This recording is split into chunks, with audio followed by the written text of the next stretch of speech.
Mga kaigsuunan, samtang nagbasa ko sa Ebanghelyo para ni aning adlaw, ako nahinumdom sa adlaw din una akong mitubag sa imbitasyon nga mahimong usa ka relihiyosong misyonero nga pare sa Society of the Divine Word.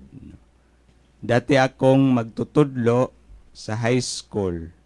Ug usa ka adlaw ni ana, Domingo kadtong adlaw, adunay announcement nga naay entrance examination sa gusto nga magpari, no?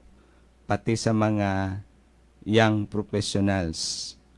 Natong adlaw, wa ko'y plano nga mo take sa exam, apan ako lang yung gitubag ang mao nga imbitasyon. Natong adlaw, naguna-una ko nga tungod kay sige man og disturb sa akong una-una og kasing-kasing kining ideya nga musod sa seminaryo, may siguro nga adtong adlaw ako na lang siyang tapuson. Pinaagi sa pag-take og exam nga wala ko nakapangandam. Apan human sa mao nga examination, ako na gipahibaw nga nakapasar, no? Og nadi ay plano ang Dios para kanako, lahi sa kinabuhi nga ako anang gisubay niadtong panahona. Ako kining naisgutan, mga kaigsuunan, kay diha sa Ebanghelyo nga atong nadungog, kini diayng pagtubag sa atong bukasyon. Una, kinahanglan di ay buhaton nato kini sa diha-diha, no? Nga pamaagi nga pagtubag sa mao nga imbitasyon. Si Andres ug si Pedro sa dihang sila gitawag ni Hesus, wala na sila'y unya-unya, no? Unya na kung matarong na ang panginabuhian sa akong pamilya, no? Unya na kung dili na ko busy, no? Walay piro-piro sa ilang pagtubag, no? Pero gusto ta na kumalaga sa Ginoo, pero kay napamang ko ilaing prioridad, no? So walay ingon ana nga mga rason nga ato ang makit-an diha sa kinabuhi ni Simon. Ingon man sa yang igsoon, sa dihang sila mitubag sa mao nga imbitasyon. Diha sa kailadman sa atong pagkatao, ana kanunay ang pangandoy nga atong makahinagbo ang Dios sa atong kinabuhi. Kung kana nga higayon moabot na sa atong kinabuhi, aduna ba kitay kaisog sa pagtubag ug pag-ingon nga oo, Ginoo, ikaw ang akong piliyon, ikaw ang ako ang sundon. Pero makapangutan na usab kita, mga kaigsuunan, nga kon diha-diha ato ang tubagon ang imbitasyon sa pagpangalagad sa Ginoo, wala lang daytay plano-plano ani para sa umaabot, no? Markabahala ra dayon ning pagtubag sa mao nga bukasyon. Unsa man gyud ay nga programa ang atong sundon kung kita mahimong sumusunod ni Kristo. Diha sa Ebanghelyo, niingon si Hesus, no? Sunod kanako. Mao lamang kini ang programa nga ato ang subayon ug sundon kung kita gusto mangalagad sa atong Ginoong Hesus. Si Kristo mismo ang programa. Si Kristo mismo ang plano. Si Kristo mismo ang direksyon, no? Lantaon ta ang iyahang kinabuhi.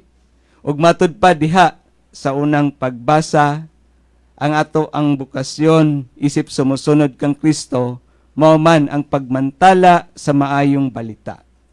Ang maayong balita si Kristo mismo, nga siya mianhi sa kalibutan aron itanyag sa katawhan sa Dios ang gasa sa kaluwasan.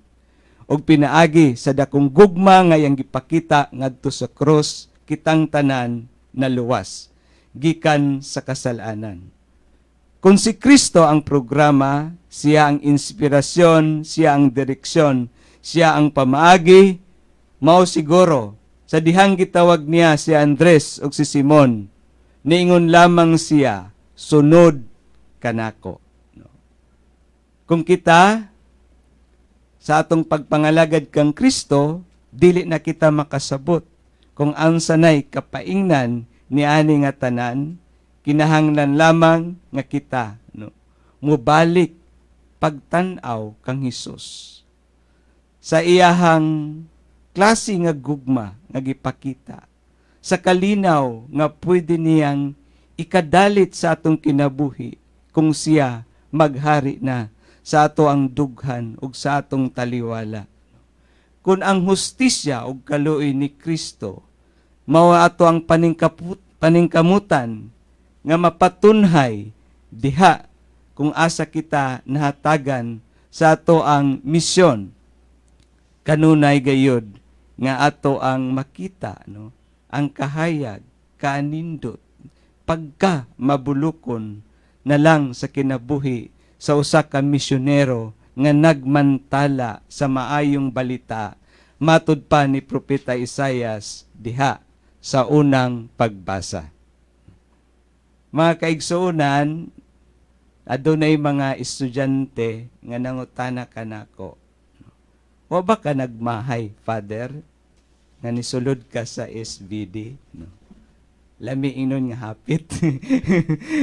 Pero sa tinuoday lang, nganong magmahay man nga kita mga lagad kang Kristo. No. Pero akong giingnan, ang maong estudyante, tinuod, no, dili tanan kalipay.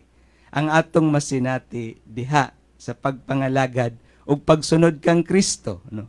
Ana ang kalisdanan, no. Ana ang kasakit, no. Kay mauman kini, no, ang realidad sa kinabuhi. Si Kristo mismo sa iyang pag-anhi o pagmantala sa gingharian sa Dios, siya usab nakabati, nakasinati og kasakit.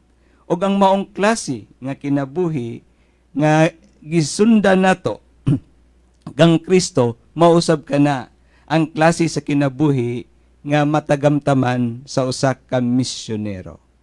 Apan kung kita maningkamot nga masundan ang klase nga kinabuhi nga gipuy-an sa atong Ginoong Hesus, nakasiguro ko nga mas mupatigbabaw gayod ang kalipay diha sa atong dughan nga atong mabati. No?